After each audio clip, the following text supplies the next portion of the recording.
Temundaba kunyirira bwentimba Kiboga isyaga namukisa prosi leero gwolowooza omulabi wa Sevia TV tukuleetedde ki wewale nnyo okwekumira ku Sevia TV naye lunaku olwaleero tukuleetedde omuyimbo eyakuyimbira Nva Kiboga oluyimba olusawundinze ennyo olutrending ennyo Kiboga n'emirirwano Kampala n'emirirwano nga n'olwekyo tumukuleetedde ate abeeko byatunyonnyola ebimu ku byamuleetera oluyimba oluyimba era ayagala lumutuuseewa seba amannya go amanya n'eddoboozi nze Perfectly UG Perfectly UG amannya g'amatuufu Bogere Daniel kakati Bogere Daniel tulaba nga olina oluyimba bwe wavaayo nalwo era oluyimba luno lugenze wala lugoyinze viral kiki ekyakutera oluyimba luno oluyimba zinagenda olaba nga mu district endala Kiboga tusigalidde ate nga naffe tuli bantu ate nga okutwaliza wamu nga tuli balungi nga tulina n'ebyakabata okusinga ku district kyogamba Kiboga tuli baakabi automatically nabo bwekiraba tuli bamaanyi nnyo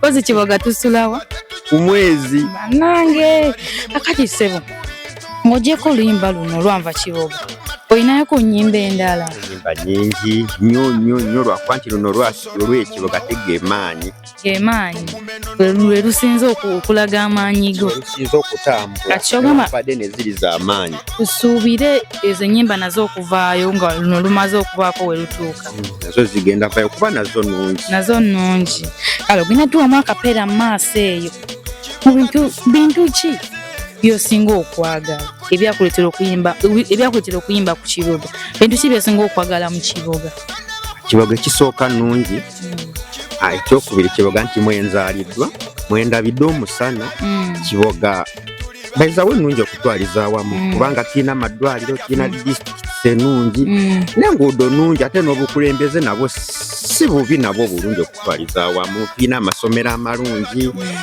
buli kimu kiri beta so kyogamba Kiboga okutwaliza awamu simbi nnungi nnyo Kiboga sina kyenjigamba kakati gwe ng'omuyimbi wagenda otandika okuyimba ng'olina bangi boolabiddeko olina yakusikiriza ng'akusikiriza ng'owulira muli yakwagazisa okuyimba muyimbi ki omusajja oyo gw'owulira gw'osinga okwagala n'omukazi era lwaki obaagala nze okutwaliza wamu tewali yansikiriza kuba kiri kitone kyange naye just kati nina benjagala si beegomba wabula nze neegomba nze b'oyagala kozi benjagala nga nze wali akasajja bakeeta Fikfameika ate nakakyalika nga kayaayaako awukaagala nnyo omanyiyo ku nnyimba zaako just kyali wange kyaliwo nebyayimba bikunyumira kakati omuyimbi omukyala nga ye naye byayimba bikunyumira kyala Lydia Jasmine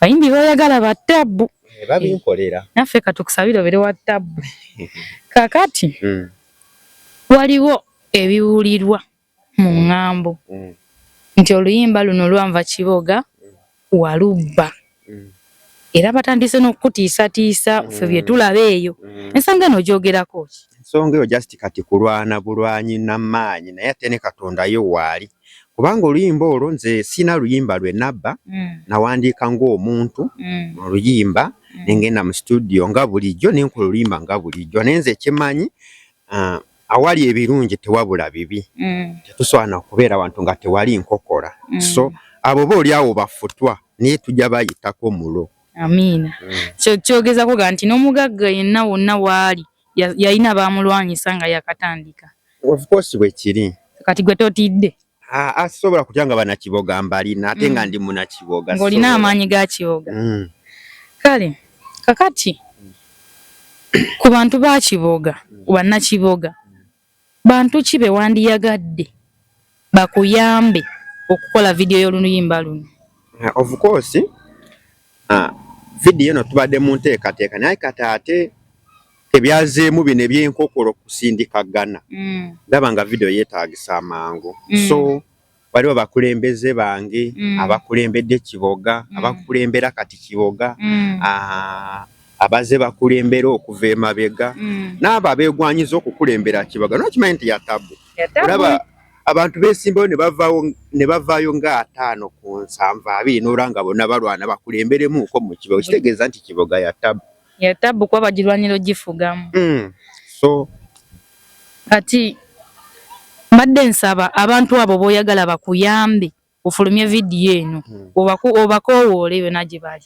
Amanya n'eddoboozi nze Perfect eyakuyimbira akayimba kanva kiboga akagamba nti ewaffe tusoma bulungi Katonda yatuwa tuli balungi twakuzibwa tetunyoma bantu tuli balimi mujje tulye ku bintu tuli balungi ffe tunywa ku mata tunyirira tetuva ku mata.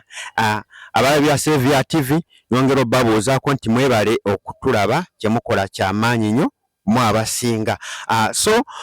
Ndi wano ku nsonga ey'oluyimba lwaffe nva kiboga olufuuse ensonga obudde buno bezeka nsooka okwebaza abo bonna abasobodde okukola challenge abaduwetinze abakomentinze abasharinze muli bakabi. Ndi mu kukuba mulanga oluyimba lwonna lukoze olwana kiboga yaffe kibogayo kiboga yange naye obudde buno tubulamu amaanyi ate aga vidiyo kati nkuba mulanga eri abantu bano wammanga. Owekitiibwa Honorable Christine Kaaya kukubira omulanga manyi oli wakabi ate nkimanyi nti osobola ate gwe weko badde omala n'okumala bayizawo omala. Badde nkukunga nga nkusaba buyambi obw'okunyambako nga tukwata vidiyo eya nva kiboga oba eya munnakiboga. Owokubiri Honorable Muhammadu Kibuuka sebo wekitiibwa naawe nkimanyi nti osobola ate oyina amaanyi ate oli waddala ate oli wakabi nkukoowoola nkukunga nti kyonna ky'onooba osobodde tuli mu kushuutinga luyimba lwanva kiboga eno kiboga yaffe yange naawe nooli kukoowoola nkukunga. Omulala bamuyita Honorable Grace Kakooza akakakyala katabaako nkusaba munaye onkwatemu kwatemu tuzimbe ekiboga yafate okusingako wano. Ninawo wano omulala bamuyita Honorable Elia Lule Eriki naawe nkukoowoola kukunga nga nkusaba buyambi kuba manyi nti okisobola. Waliwo omulala Bakaloomu Kwekironi Services Consultant wekiri namwe mbakoowoola manyi muli bakabi ate manyi musobola. Ninawo wano n'omulala bamulengera investment oyo taano wange oyo manager wange nkusaba nti munaye kyonna ky'onooba osobodde tutumbule ekiboga yaffe tusobole okubanga yakabi tuli ku nsonga ya vidiyo bwe buyambi bwe mbasaba audio nagimaze kati tuli ku vidiyo. Waliwo omulala bano banasakoomo manyi namwe muli bakabi ate musobola kubamu abatuuse byakabi wano mu kiboga yaffe mbasaba munkwatemu. Waliwo abalala bisobola kubuusa maaso aba Sevia TV abate batabu nnyo mweka kimanyi mumala naye tuyambagane mbasaba buyambi bwamwe basaba buwagizi bwamwe ndi mwana wamwe ndi mwana wa wano kuba nzaaliddwa wano nkulidde wano somedde wano. Omulala asobola ng'alina omwoyo gwa kiboga oba ogw'eggwanga asobola okutuyamba tulabika nga tukola vidiyo eya nva kiboga. Kale abe bakubidde omulanga kansubire message egenda batuukako akayimba kano nze nkawulira kale nkawulira era nkalaba kanyumira nnyo era nkawulira nti audio kuba vidiyo tennafuluma. Padde nsaba abantu bayinza olowooza nti akayimba tokamanyi era si gwe yakayimba tuwe mu akapeera kayimba kaliwe kati ewaffe tusoma bulungi Katonda yatuwa tuli balungi twakuzibwa tetunyoma bantu tuli balimi mujje tulye ku bintu tuli balungi ffe tunywa ku mata tunyirira tetuva ku mata tetusosola mu mawanga tukume ennono n'obuwangwa. Kiboga gwe walera jjajja kiboga gwe walera taata Nalongo tondaba kunyirira bwe nti gwe bulungi wange tondaba kutukula bwe nti kiboga tusula ku mwezi ako ndowooza kamala ako kamaanyi nnyo oli wa ttabbu nnyo obakubye ava kugwa agenda kuwangatto gwe kyoba omanya akayimba ka ttabbu nnyo. Omulabi waffe omulungi owa Sevia TV akyekumidde ku Sevia TV. Twakuleetedde omuyimbi we yakuyimba oluyimba olulungi ennyo olwanva Kiboga era ng'obisinga ku ebyo biwuliddeko. Tweyanzizza nnyo abatulaba ku Sevia TV. Kakati ssebo abagamba nti wabba oluyimba luno simu ki wafunyeyo ku ssimu ng'ekutiisatiisa bakusanga ne bakugamba nti wabba oluyimba era luyimba ki lwe bagamba lwe wabba? Naliko we nali nenfuna essimu eyankubidwa ne bambuuza ni yakuwa obuyinza obukozesa ebigambo ebyali mu luyimba olumu n'obiteeka te mu luyimba lwo. Luyimba ki olwo lwe bagamba lwe wakozesa? Ne mbabuuza luyimba ki lwe mugamba nti nakozesa ne baŋŋamba tugenda kufubanya oluyimba olwo kulusangula ku buli pulatifomu yonna okulabika nga terugenda kuddamu kuwulirwa. Ne mbabuuza luyimba ki? Ebyaddala bajjako essimu nga tebalina kye basobodde kunnyinnyonnyola. Kati lwali lumu nga nyina show yali Nansana Uganda. Nali mu t-shirt yanva Kiboga kubeera ndi munnakiboga. Abasajja ne bansanga ne baŋŋamba ssebo sooka ojje ne mbasanga ne baŋŋamba gwe ayimba oluyimba lwe bayita nva Kiboga kunze yenze ne baŋŋamba omukulu akuyita. Ne ŋŋenda bwe bantwala ne baŋŋamba oluyimba bw'obanga olina puroguramu erupafominga togeza n'oluyimba kubanga wabba lubbe. Ne mbabuuza luyimba ki lwe nabba lwe mugamba nti nabba? So tebasobola kunnyonnyola besingako. Kati nze naye kubira omulanga ne ŋŋendako ku bakulu ne babaako be baakubira ne bajja ne bababuuza luyimba ki lwe mugamba nti yabba. Kati nze bwe nali mpandiika oluyimba olwo nze nawandiika oluyimba okusinziira ku ki ekinuma oba kiki endaba mu Kiboga ki ekirungi ekiri mu Kiboga. Nze siina luyimba lwa muntu lwe nabba. Kati bwe nagenda mu studio producer naye n'akola ebibyo ng'omuntu namugamba tukube Kalicho Music kubanga tuyimbira ggwanga tuyimbira Kiboga. Ne producer n'akuba byawulira ng'omuntu okusinziira ku talenti ye. Kati ne bagamba bwe nakozesa oluyimba ebigambo byalimu bw'oba mubaala bataliiwo nze oluyimba olwo sirumanyi nakulumanya. Toluwuliranga nako? Siruwuliranga nako nze n'eyaluyimba naye simumanyi sina nawe nali ndusanze. Ne baŋŋamba nakozesa mubaala bataliiwo ebintu ng'ebyo. Nagamba bo basigala bakanya kimu tugenda kuludiriitinga ku buli pulatifomu. Ne ŋŋamba ize nze manyi Mukama waali kubanga ne we lutuuse sinza lutuusizawo pozi maanyi g'abantu. So abantu era bagenda osigala nga bakikwatamu nze ne mbaleka. Kakati we bagamba watwala obudde okugatta zino ennyimba otuule owulirize lwe bagamba olw'abaala bataliiwo n'olulwo olaba bayibirina engeri gye bifaanaganamu. Of course ne ku ssimu kati kweruli nagezaako okulukuba neenoonya we bigattira nga siwalaba kubanga era nze nawandiika ng'omuntu nga ndinzeka bwe nti siina gwe nali naye kuba nze yeewandiikira.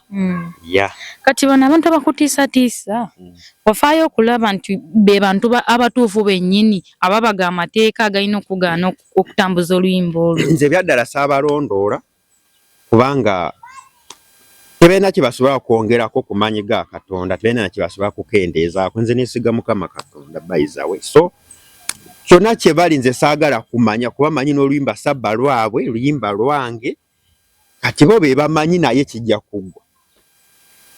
Omulabi wa Sevia TV oluyimba teyabba lubbe naawe ali eyo genda oziwuliriza ozicomparing oluyimba lwa muyimbi perfectly. Kakati ssebo mbadde nsaba abantu bano baweeyo ka closing remark ng'obasiibula obabuulire ki balingirire ki obategekera ki? Nze kyemmanyi Kiboga y'akabi n'abagirimu baakabi ate balina n'owakabi nze.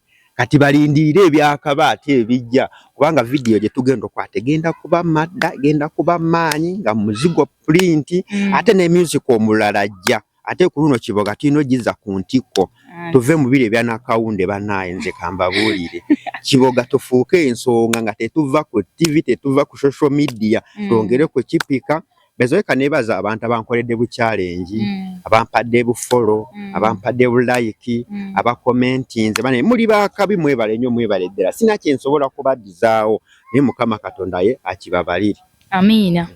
Gwe ng'oli eyo ng'okoze challenge mu luyimba lwanva Kiboga genda laba ebikulu eby'amaanyi birindirire. Sigadde nze Namukisa Prosi omuweerezaawo ku Saviour TV. Mubeere bulungi, mweraba. Tondaba kunyirira bwenti ndi munnakibuga, bwe bulungi bwange ewaffe Kiboga. Tondaba kutukula bwenti ndi munnakibuga, Kiboga tusula ku mwezi ewaffe Kiboga. Pozi abalabi ba Saviour TV nyongera okubakunga n'okubakubiriza nti twekumire ku Saviour TV kubanga ly'essomero ery'akabi erisomesa. Ne bw'obanga tolinaamu baaba bw'ojja wano ku Saviour TV ovaawo ng'oli mwogi. Kye mbakakasa nti Saviour ye y'akabi ate yeesinga mu Kiboga kya Nkwanzi. Bayizawo ne mu Uganda yonna, nze ne mu nsi yonna nze eno yensingira. Kuba y'akabi, eyina ebyakabi, eyina essomero ery'akabi, buli kimu ky'akabi. Abasomesa ab'akabi be basinga. Twekumire ku Saviour TV, temujjanga okwo. Abaana bamwe mubaleeta ku Saviour TV tebajja sigala nga kye kimu. Saviour TV yeesinga.